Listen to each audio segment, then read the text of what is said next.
నమస్కారం. AG voice channel కు స్వాగతం, సుస్వాగతం.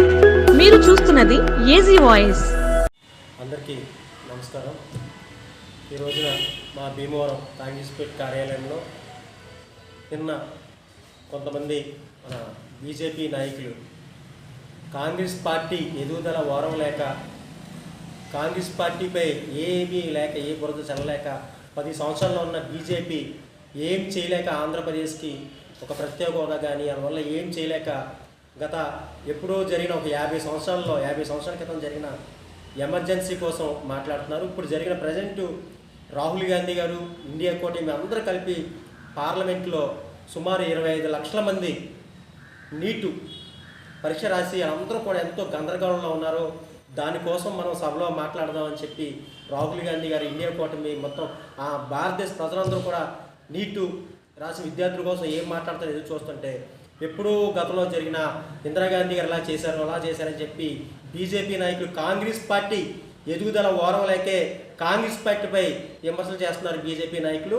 ఇందిరాగాంధీ గారు ఎమర్జెన్సీ తర్వాత ఎలక్షన్లో అతి భారీ మెజార్టీతోటి సుమారు 414 సీట్లతోటి కాంగ్రెస్ పార్టీ గెలిచి ఆయన ఇందిరాగాంధీ గారు రాజ్యభరణాలు రద్దు చేసి మన బ్యాంకులన్నీ కూడా జాతీయం చేసి భారతదేశం ఈరోజు ఇంత అభివృద్ధిలో ఉందంటే దానికి కారణం మన ఇందిరాగాంధీ గారు పాకిస్తాన్తో యుద్ధం గెలిచిన తర్వాత మన బీజేపీ నాయకు మన వాజ్పేయి గారు, మాజీ ప్రధాని వాజ్పేయి గారే మన ఇందిరాగాంధీ ఒక దుర్గాదేవిగా ఆయన పార్లమెంట్లోనే కొలిచారు. అలాంటి ఇందిరాగాంధీ మీద ఈ బీజేపీ నాయకులు లేనిపోని నిందలు వేసి కాంగ్రెస్ పార్టీ ఎదుగుదల ఇవ్వలేక ఈ రోజున కాంగ్రెస్ పార్టీ నిందలేస్తున్నారు.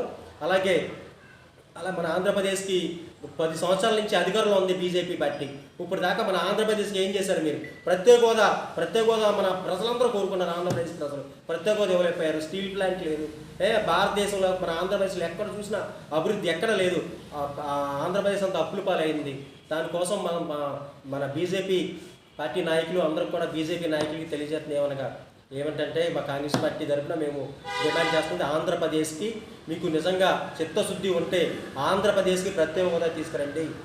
అలాగే లేనిపోని నిందల మట్టికి కాంగ్రెస్ పార్టీ వేస్తే మట్టికి కాంగ్రెస్ పార్టీ చూస్తూ ఊరుకోదు. విమర్శించే హక్కు లేదు. కాంగ్రెస్ పార్టీని విమర్శిస్తే మట్టికి కంపల్సరీ ప్రజలు ఇప్పుడే చూశారు, దగ్గరగా ఇండియా కూటమి 240 దాకా సీట్లు వచ్చినాయి. మళ్ళీ కంపల్సరీ ప్రజలు బీజేపీకి తగిన బుద్ధి చెప్పారు. ముందు కూడా కంపల్సరీ బుద్ధి చెప్తారు. అలాగే రాజ్యాంగం కోసం మాట్లాడుతున్నారు బీజేపీ నాయకులు. రాజ్యాంగాన్ని రక్షించేదే కాంగ్రెస్ పార్టీ. రాజ్యాంగాన్ని బీజేపీ తూట్లు పొడిచి రాజ్యాంగాన్ని ఇష్టానుసారంగా చేస్తుంది. అలాంటి రాజ్యాంగాన్ని కాపాడాలని చెప్పి ఇండియా కూటమి అభ్యర్థులు అందరూ కూడా ప్రమాణంలో వాళ్ళ చేతితోటి రాజ్యాంగాన్ని పెట్టుకుని ప్రమాణం చేశారు. అందరూ కూడా రాజ్యాంగాన్ని రక్షించేది ఏకైక పార్టీ కాంగ్రెస్ పార్టీ. ప్రజలందరూ పక్షాన ఎస్సీ, ఎస్టీ, బీసీ, మైనార్టీలు అందరూ పక్షాన ఉండే ఏకైక పార్టీ కాంగ్రెస్ పార్టీ. జై కాంగ్రెస్.